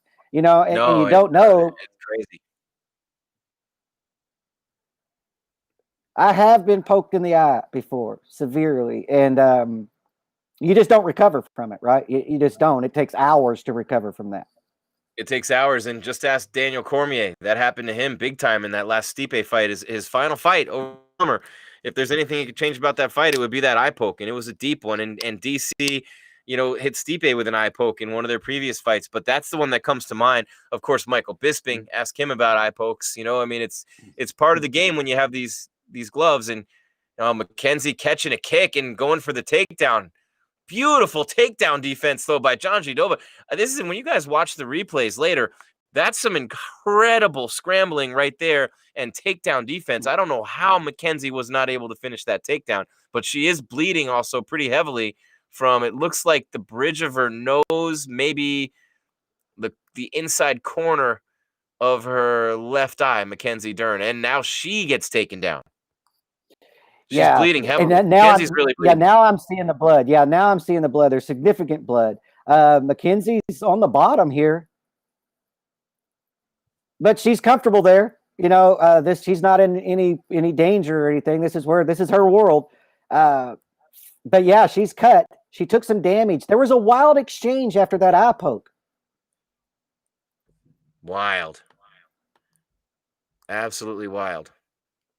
I just lost my whole computer screen somehow as we're doing this. Unbelievable. Well, the round ends. Dern, or mine did. Dern was active from the bottom. She wasn't taking a bunch of damage, looking for submissions, and the round ended. It looked like before. It looked like they were getting ready to get into a leg battle right there before the round ended, which would have been incredible to see out of these two ladies. Yeah, and I apologize to everybody too. My feed's a little lagging as we watch the fight, but that's to be expected when you're streaming. Sometimes it looks like we're heading to the third and final round right now. Yeah, it looks like the cut is on the bridge of her nose on the inside towards the eye, but definitely on the nose. That's good. Oh, and it was a knee. Effect. It was a knee. Verna threw kind of a high kick, but it was long, and the knee hit Mackenzie in the nose. Would you say that this is anybody's fight heading into the third round? Maybe round 1, Mackenzie, round 2, Verna? That's exactly the way I score it.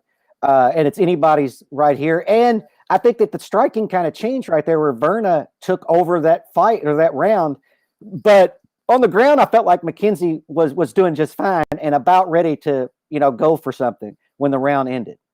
Yeah, hopefully it goes to the ground sooner this time. Yeah, they haven't really been on the ground. Not much grappling in this fight. Mackenzie with a knee up against the fence, went for another takedown, couldn't get it. Great defense by Jandiroba. This is a high-level fight. A lot of energy, a lot of output, great pace by both these fighters. Mackenzie ducking under a hard right hand there. And Verna's a muscular girl, but she's very strong. Mm-hmm. And neither one of these girls seem to be slowing down. Neither one of these girls seem to be slowing down, which is good. Because the pace has been extremely high this fight, and I was waiting for one of them to fade, and neither one of them have faded thus far. No, what a great fight. I mean, this is anybody's fight. Right now, if this ended, I wouldn't know who's going to get the victory, but still plenty of time. You got about 3.5 minutes remaining. Very entertaining fight in the women's strawweight division. You talk about loaded divisions in the UFC. There's no division more loaded than women's strawweight. That's a jacked division. Yeah, I mean, that's loaded from number 1 through 20. No divisions like that. I mean, you've got girls that aren't even ranked. Anywhere. Yeah, there's girls that aren't even ranked that would give the champion a run for their money. I mean, that's just how deep that division is. Whaley's at the top. Joanna, Thug Rose, Mackenzie rocked Jandiroba with a right hand, still like a pit bull trying to get that takedown, clamping on that left leg. But Jandiroba with the takedown defense. And I thought Mackenzie had a rock there, Jeff. Maybe she might want to throw a couple more shots. Very easy for me to say from my comfortable recliner that I'm sitting in. Office chair as we do this. But Mackenzie being relentless trying to get that takedown. This is what she knows best. And, oh, wait a minute. No, it got reversed. Oh, Jandiroba. Now Jandiroba's in top position. And Mackenzie's fighting off her back up against the fence as we approach the 2-minute mark. So Jandiroba with outstanding takedown defense and a reversal. And Mackenzie Dern on her back. And I might even say let her up at this point. You've got to feel confident about your striking. Mackenzie is, yeah, she's going to let her. Oh, as soon as she goes to get up, and now the ref steps in and says, "Hey, get up."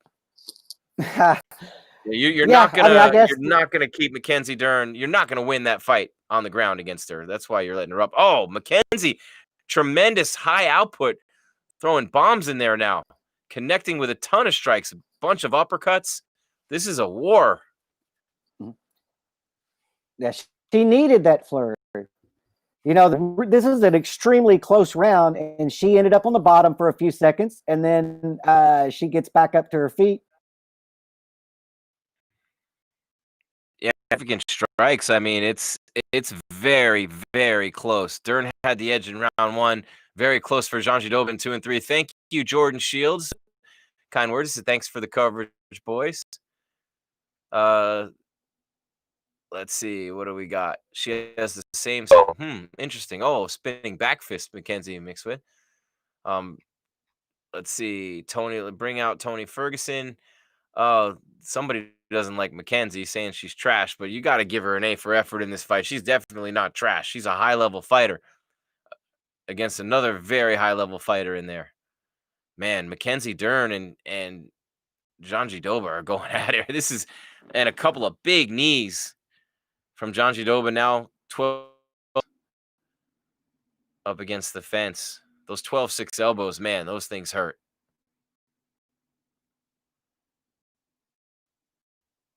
Oh, pulling guard. Jandiroba pulled guard. Block, what's she doing? I can't believe she pulled her guard on Mackenzie Dern. Inside of 15 seconds left.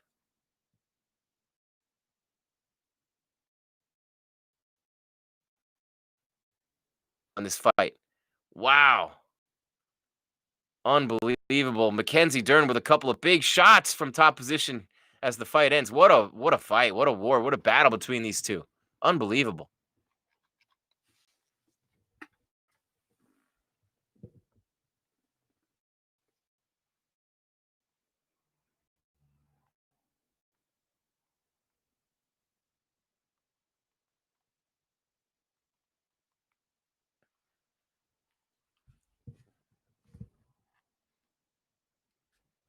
Tony Ferguson coming up next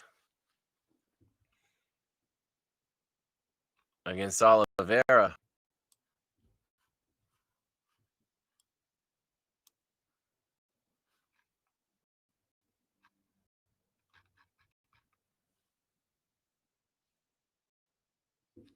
We got a little bit of a technical difficulty coming your way with UFC 256 live coverage on MMA Weekly. Jim Grieshaber, Jeff Cain. He's got the Taker do going, the Undertaker hairdo looking like the and look, the Taker's on the shelf now. They did that big tribute to him, but Scott Peterson's on the case right now. We got the co-main event coming up next. We got some big things coming up. Kevin Holland, we'll hear from him at the podium.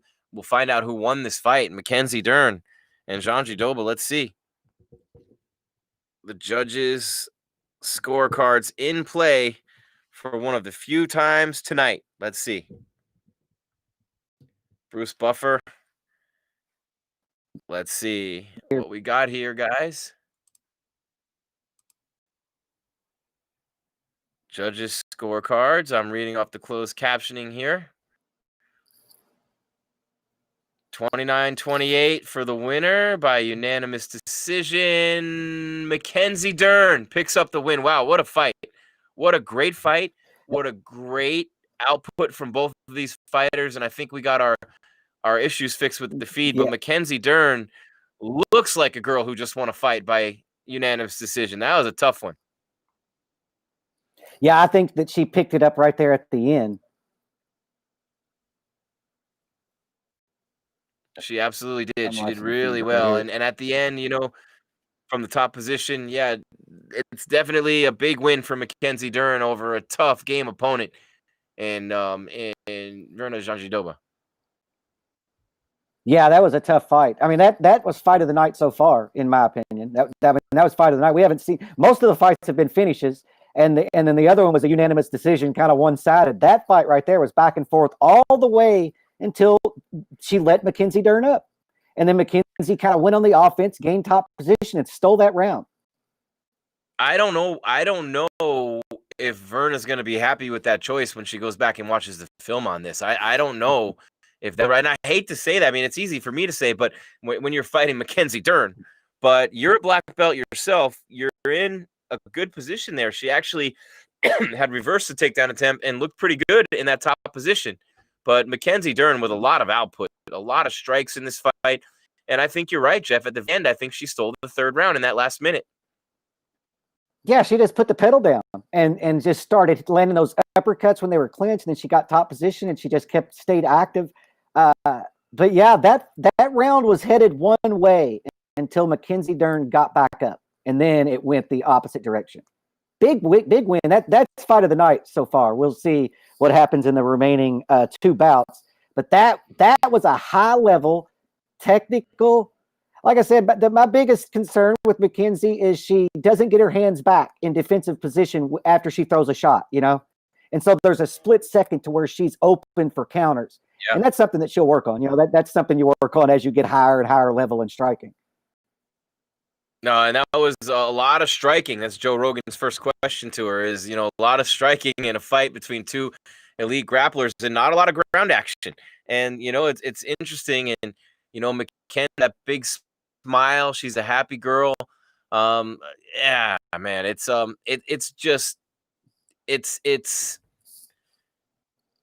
do I say it, Jeff? When you look at someone's evolution as an athlete and you see them get better every fight, and she just answered a question to Joe saying the same thing as I'm thinking it.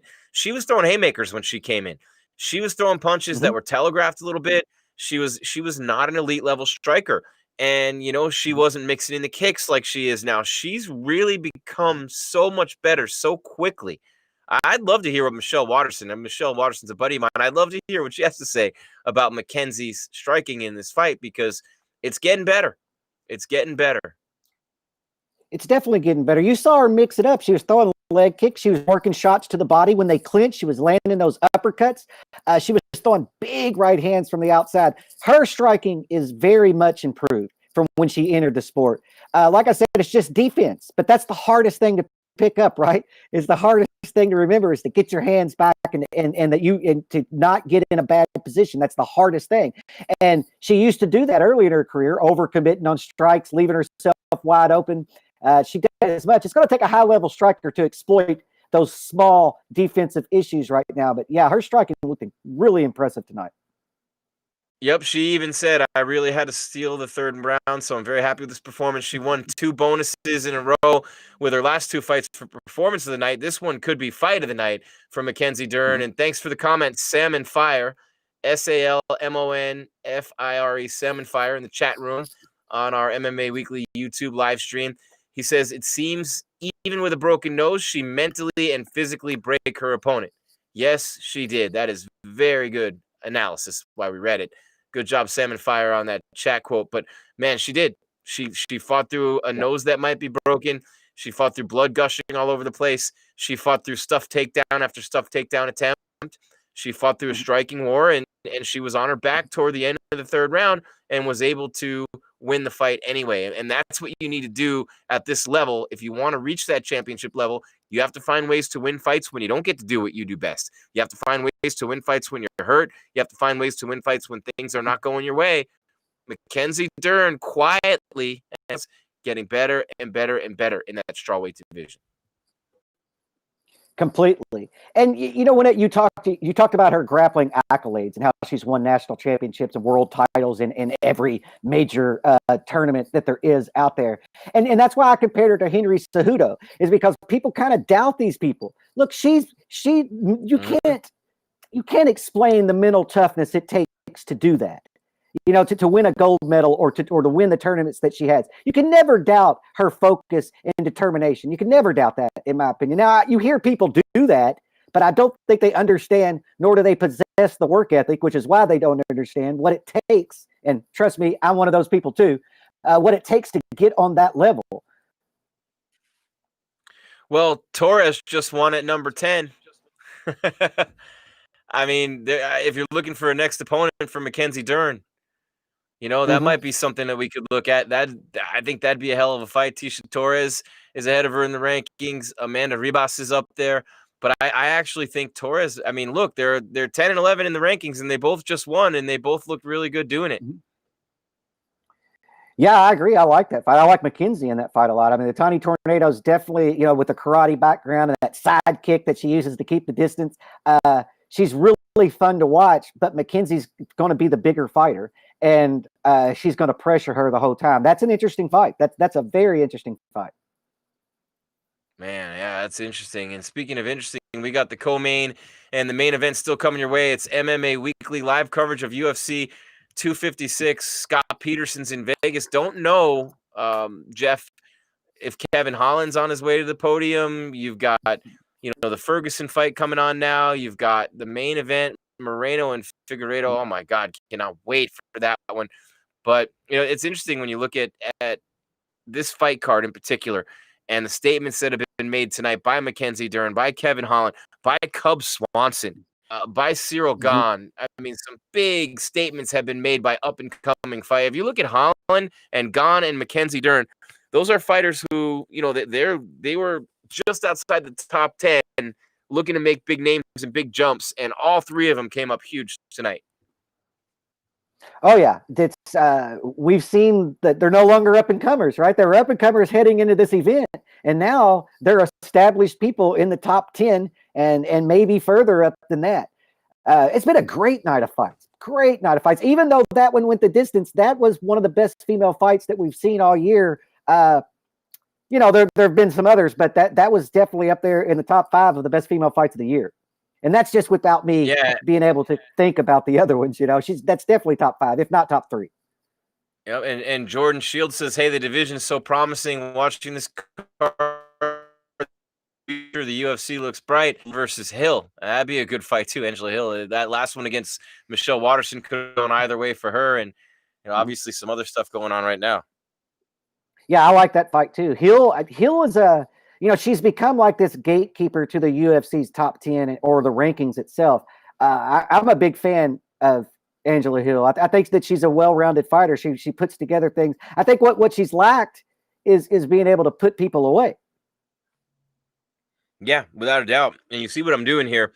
I literally did not have any idea that I missed one of the dark chocolate Hershey Kisses in my left jacket pocket. And I've had my hand in there for about 5 minutes. So the result is a chocolatey mess all over the place. Nice. And so that's what you're seeing me do over here. This is live television. Well, it's not television, but you know what I'm saying. And how about this with Tony Ferguson, El Kukui? I like to call him El Kukui, but I love Tony. I really do. I mean, I've always been a fan of Tony's.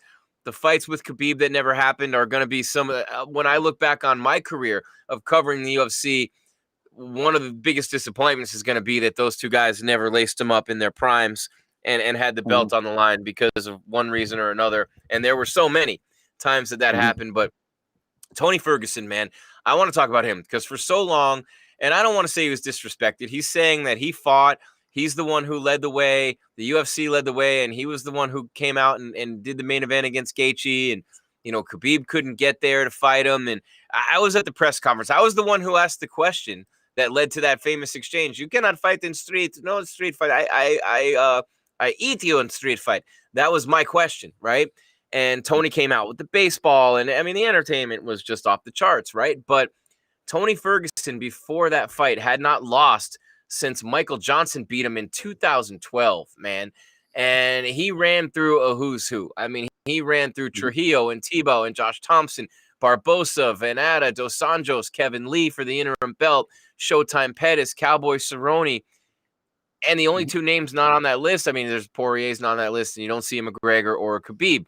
But the decision to fight Justin Gaethje in Jacksonville on May 9th, and even more so, Jeff, the choice he made to cut weight twice leading up to that fight, just because he was Tony Ferguson and he could.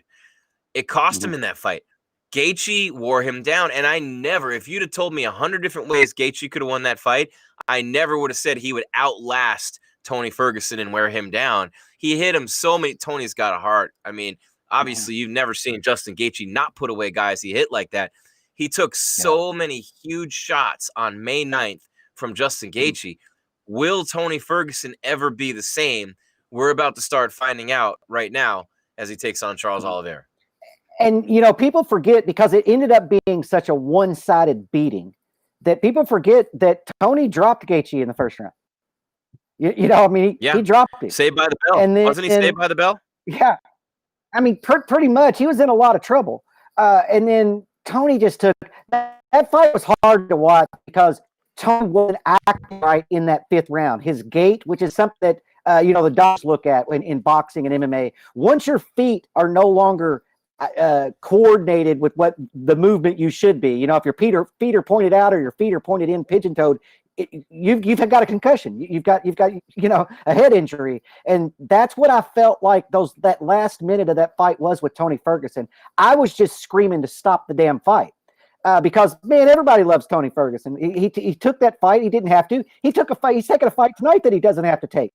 That's why we love Tony Ferguson. I'm interested to see how he comes back and what are the lasting effects that Gaethje did to him.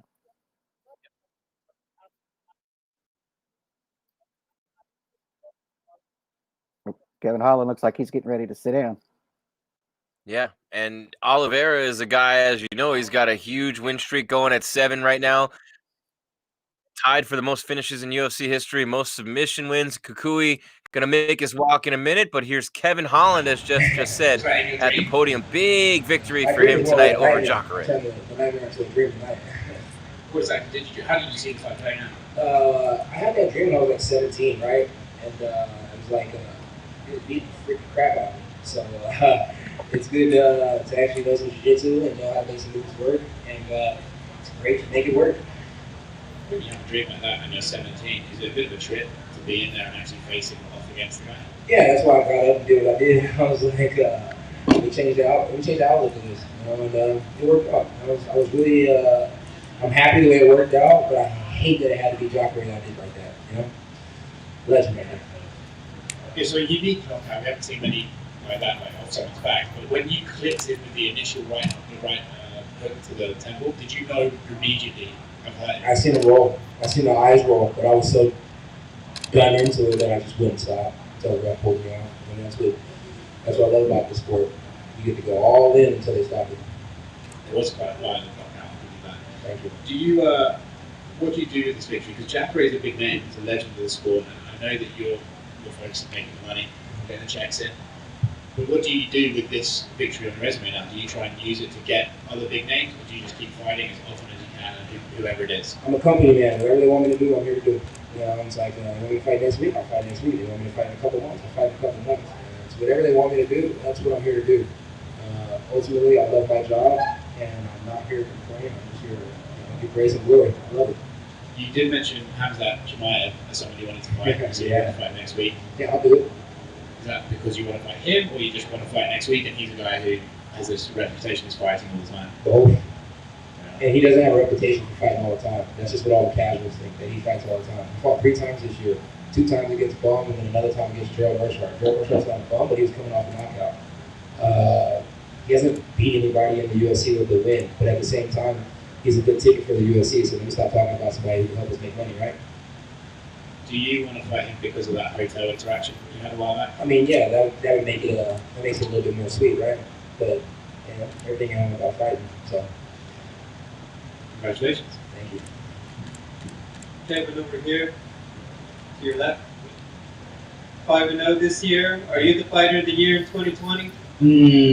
That's depending on the main event tonight, right? So Diego goes out there and if I hope I'm saying his name right, but if he goes out there and gets the job done, he's fighter of the year. If he somehow, some way doesn't get the job done, which would be a little weird to me, but I think he should win, then yeah, I'm fighter of the year. Ain't nobody else did this. You know, you can say competition this and competition that, change the competition up, it would have been the same thing. And it's not my fault that everybody that I was originally scheduled to fight caught COVID, got sick, or caught cramps inside their little vagina and just couldn't pull up. It's not my fault. When you look back on your year, I mean, what stands out to you the most? Because let's be honest, it wasn't just you showed up, like you said, a lot of stuff. Knocking out Buckley. The things that stands up the most is knocking out Buckley and then watching him do the fight after. You know, it's like I broke him into the game, and then to see him do that after, I am so proud of Miho. You know, it's like you couldn't ask for a better son. You know, it's like unless you're talking about my actual son, then he shits on everybody.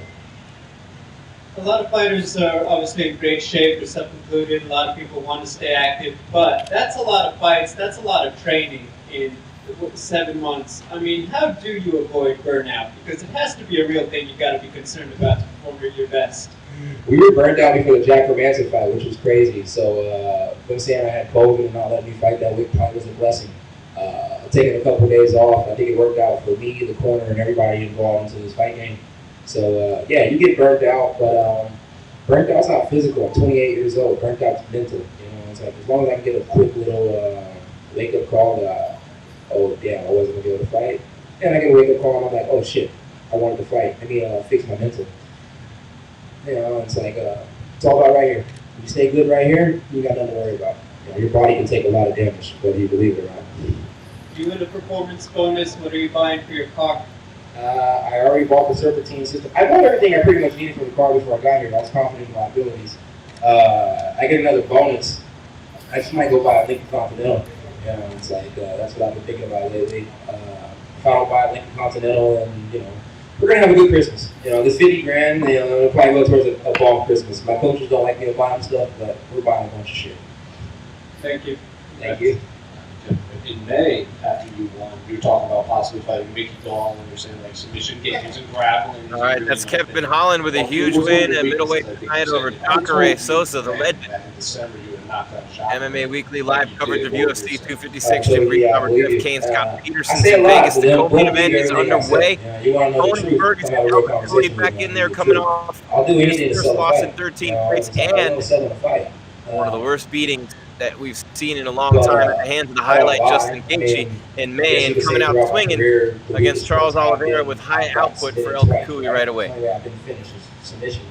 And then I've lost a couple of decisions that were pretty close, except for the Santos fight. He beat the shit out of me. Yeah, so, that's what we yeah. expect out of him. It You know, would've in every been one if of I his was fights, Mickey it's always that time. high output. You know, now if Mickey wants to fight, I've been training a lot harder than I used to. I'll kill Mickey.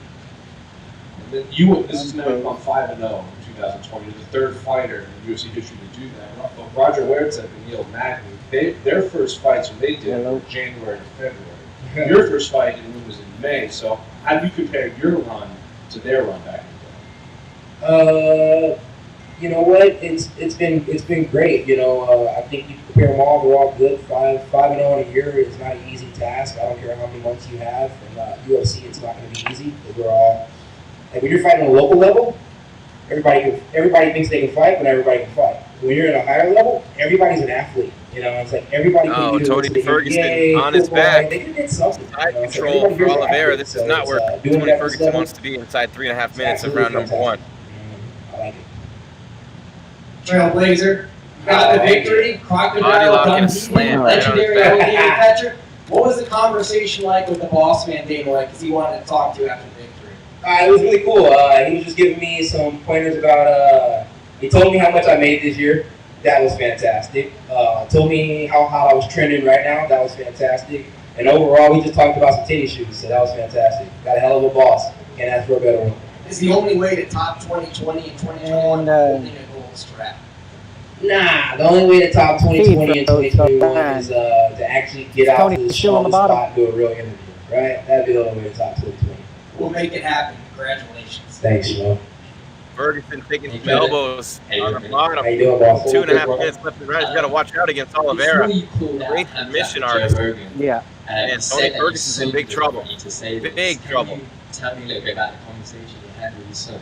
Oh, it's just he didn't want me to fight in December because it's Christmas month, you know. It's like nobody wants me to be black and blue before Christmas, right? Christmas pictures, nice meals, stuff like that. It's a time to be sweet. I'm just not really that sweet of a guy. Yeah, fair enough, man. I know that you said as well that Darren Stewart smells nice, right? But how does the smell of a rematch sound? Because I know that previously... Yeah, look, I went back and I think Darren Stewart is a fantastic dude. I think he's great. I went back and rewatched the fight. Darren Stewart won 2 minutes of that fight.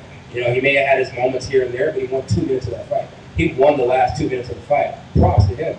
You know, like I said that night when I came here, had that been a longer fight, my body was failing. He probably would have finished me. Props to him. Darren Stewart wants to fight me. I was down to do that right after our fight. how many fights have I had since the Darren Stewart fight? He wants to fight me, he has to go win some fights. But Darren Stewart's not the one asking me to fight again. It's all the fans, you know? So honestly, I think it's a stupid fucking question. Thank you. Thank you. I'm looking forward to how the internet edits that finishing move. You know, a lot of people comparing it to say that looked like a fatality finishing move in the game. But if you could choose, you know, with some of your spectacular finishes, what would be your finishing move in the game? If you had a fatality finishing move, what would be your move? I'd steal Buckley's move. That shit was sick, right? That was pretty sick. Yeah, I'd steal Buckley's move. I'd either steal Buckley's move or I'd have a scissor sweep type takedown with a smashing hammer fist at the end. I think that'd be sick as well. Sorry, I'm cussing a lot. My bad. That is pretty good. When you had that moment and you saw the end near, do you ever get that excitement? Like if you're playing the game and you know when the game would be like finish him. Did you feel that tonight when you saw him lean back and you started going up towards it? Yeah, no cap. I was there. I was like, it felt like I was playing the UFC video game at the end, and it was like I was finally beating my boy Austin Powers because he beat the crap out of me in the video game. So yeah, that felt good. Congrats on the win. Thank you, boss. Hey, sorry, boss. I get tired of getting asked that question.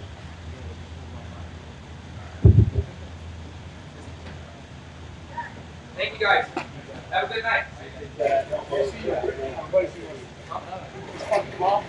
I'm shocked he didn't tap. I'm shocked he didn't tap. Those in short time, so he hits this, and look at this adjustment. He's got it fully locked in. Fully refuses to tap, so he tucks it under the arm. Watch out, under the arm. Let's take a look at.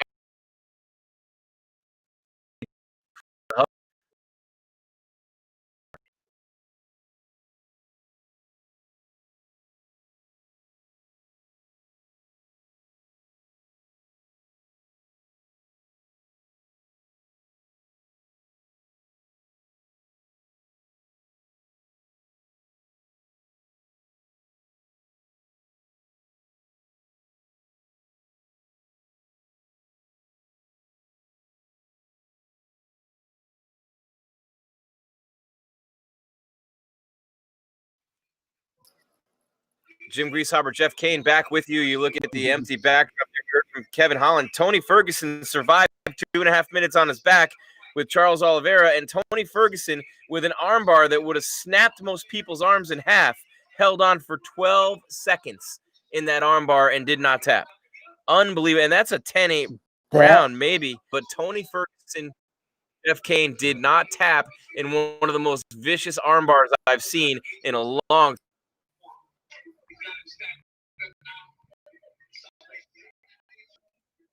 Jeff, can you hear me? Tony Ferguson's still going. That left arm is destroyed. I don't know if he can even use it. Out of trouble against Oliveira. And he's fighting with one arm now. And Oliveira goes in for the takedown and gets it. Oh, boy.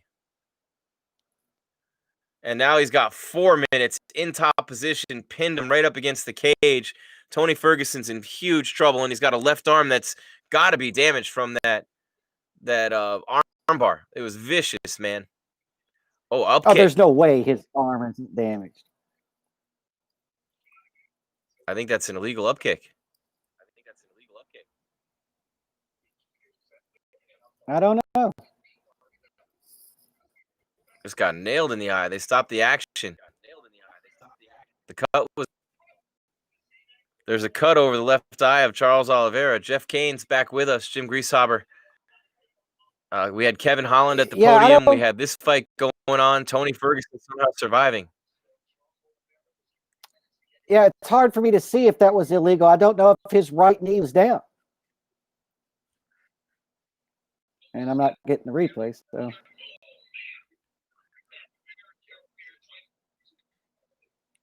One of you guys has the volume up on the play-by-play on the stream. On your end, we got to mute that. I do not. I do not.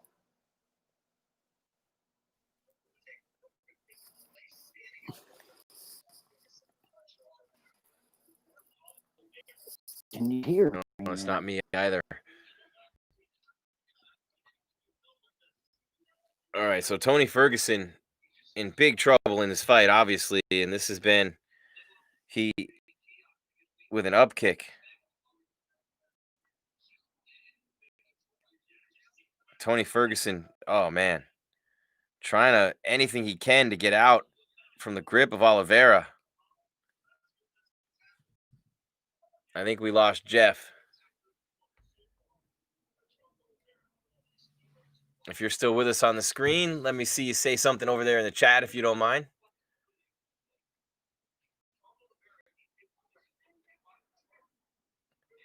Yeah, Daryl Owings with the chat comment. We're having technical difficulties. That's why you're not hearing us. We're streaming here. Oliveira with almost 2.5 minutes remaining in the round has Ferguson on his back. He's had him there almost this whole round. He already had him in an arm bar for about 15 seconds at the end of round 1. I can't believe Tony survived. And it's just incredible to